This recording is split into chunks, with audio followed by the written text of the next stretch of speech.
Teman-teman yang makan Allah, kita sering mendengar orang di bulan puasa, sebelum puasa, bahkan setelah hari raya membacakan surat Al-Baqarah ayat 183 yang saya tidak usah bacakan karena hampir semua orang hafal, bahkan yang tidak berpuasa.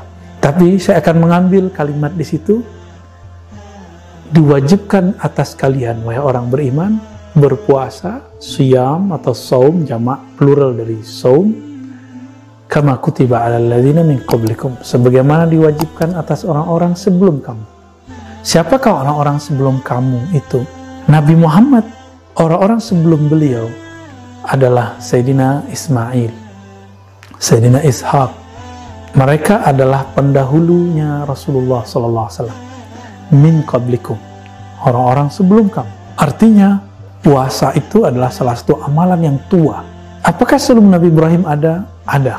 Bahkan Sayyidina Adam disebutkan oleh Imam Ibnu Katsir dalam Al-Bidayah wa Nihayah ketika bertobat, fatalaqqa Adam, ya, fatalaqqa, ketika Adam bertalaqi menghadap kepada Rabbnya dengan beberapa kalimat, fataba alaih, maka Allah menerima tobatnya. Di dalam riwayat itu ada beberapa hal-hal yang agak sulit kita bayangkan. Berapa lama beliau menyebutkan 40 hari, 40 tahun. Namun yang paling masuk ke dalam logika kita hari ini, karena itu pernah terjadi di zaman Izzuddin bin Abdis Salam, 40 hari, 40 malam.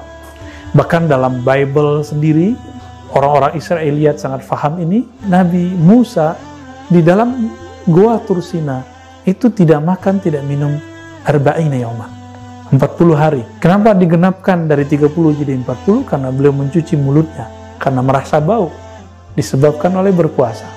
Dan itu riwayatnya sahih. Teman-teman yang makan Allah, maka yang pertama berpuasa di muka bumi ini adalah Sayyidina Adam. Beliaulah khalifatullah fil ard, khalifah Allah pertama di bumi, yang kemudian dia berpuasa sebagai bentuk pertobatan. Jadi puasa itu adalah bentuk cara kembali kepada Allah dengan cara memutuskan hubungan diri dari selain Allah. Itulah yang disebut salah satu tobatnya badan. Jadi tobatnya badan adalah puasa. Puasa ini jadi masalah lagi. Ternyata puasa bukanlah bahasa Arab. Puasa dari bahasa Sanskerta lagi. Upawasa atau taqarrub ila wahidil ahad, mendekatkan diri kepada yang Maha Esa. Upa itu taqarrub, wasa sang Maha Esa. Dan ternyata sama di dalam Al-Quran, bukan cocok logi, karena memang agama Brahmana ini menurut Imam Al-Jili adalah agama warisan Nabi Ibrahim. Meskipun kemudian ada perubahan, sebagaimana terjadi perubahan dalam agama-agama Semitik. Apa itu? La'allakum tattaqun. Puasa itu agar kamu menjadi orang yang dekat kepada Allah dengan takwa. Berarti maknanya sama. Dan ini disebut munasabat as-sahihah, kesamaan, kesesuaian yang sahih. Ternyata mereka juga punya puasa. Orang-orang zaman dahulu ada puasa, dan itu berlanjut sampai hari ini.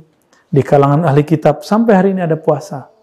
Di kalangan orang-orang agama Brahmana sampai hari ini ada juga puasa. Teman-teman yang makan Allah, lalu apa yang jarang dieksplorasi oleh orang ketika membahas, menakar, menyentuh bagian terdalam dari puasa? Ternyata hadis yang masyhur tapi jarang kemudian dibaca, yaitu as-siyamuli. Hadis qudsi Allah berfirman, as-siyamuli. Saum itu dalam bahasa Ibrani disebut zoum atau ta'anit, menahan diri dari makan, minum, dan berjima. Itu adalah untukku. Tapi ternyata maknanya lebih luas.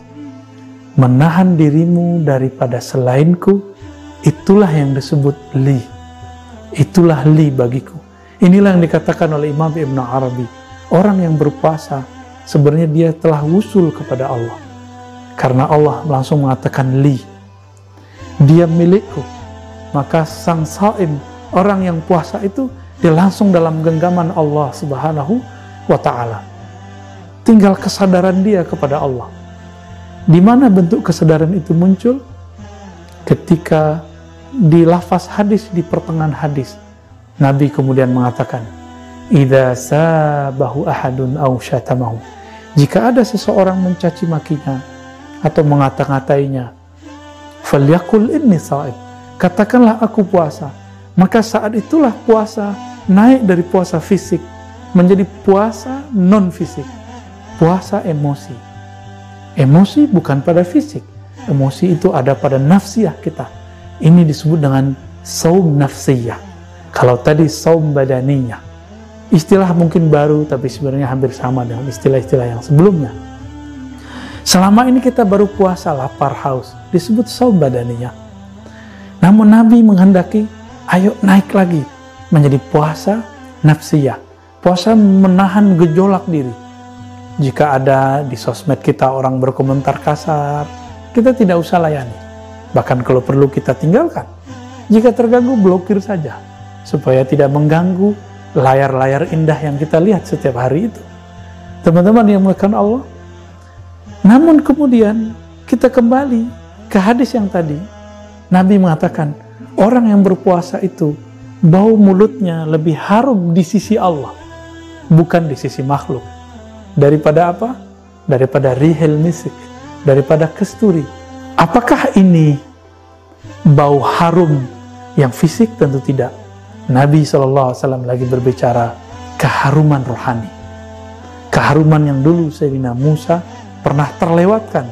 Jadi beliau ketika 30 hari tercium olehnya bau mulutnya, lalu beliau bersiwak.